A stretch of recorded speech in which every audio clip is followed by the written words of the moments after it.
We now go to Gorba Hamid with a question for both candidates. Hi. There are 3.3 million Muslims in the United States, and I'm one of them. You've mentioned working with Muslim nations, but with Islamophobia on the rise, how will you help people like me deal with the consequences of being labeled as a threat to the country after the election is over? Mr. Trump, you're first.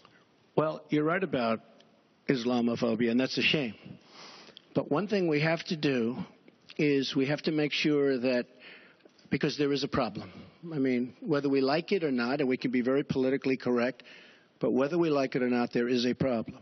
And we have to be sure that Muslims come in and report when they see something going on. When they see hatred going on, they have to report it. As an example, in San Bernardino, many people saw the bombs all over the apartment of the two people that killed 14 and wounded many, many people.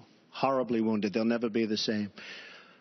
Muslims have to report the problems when they see them.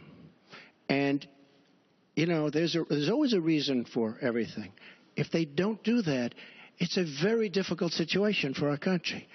Because you look at Orlando, and you look at San Bernardino, and you look at the World Trade Center, go outside, you look at Paris, look at that horrible, these are radical Islamic terrorists. And she won't even mention the word, and nor will President Obama. He won't use the term radical Islamic. To solve a problem, you have to be able to state what the problem is, or at least say the name. She won't say the name, and President Obama won't say the name, but the name is there. It's radical Islamic terror. And before you solve it, you have to say the name. Secretary Clinton.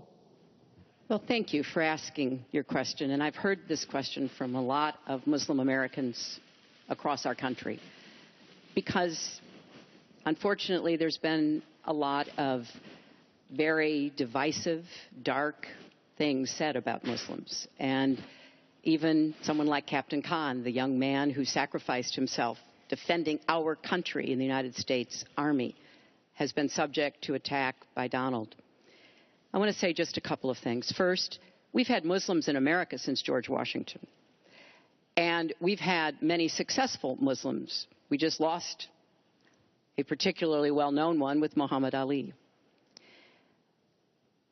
My vision of America is an America where everyone has a place. If you're willing to work hard, you do your part, you contribute to the community. That's what America is. That's what we want America to be for our children and our grandchildren. It's also very short-sighted and even dangerous to be engaging in the kind of demagogic rhetoric that Donald has about Muslims. We need American Muslims to be part of our eyes and ears on our front lines. I've worked with a lot of different Muslim groups around America. I've met with a lot of them, and I've heard how important it is for them to feel that they are wanted and included and part of our country, part of our homeland security, and that's what I want to see. It's also important, I intend to defeat ISIS, to do so in a coalition with majority Muslim nations. Right now, a lot of those nations are hearing what Donald says and wondering, why should we cooperate with the Americans? And this is a gift to ISIS and the terrorists. Violent jihadist terrorists. We are not at war with Islam.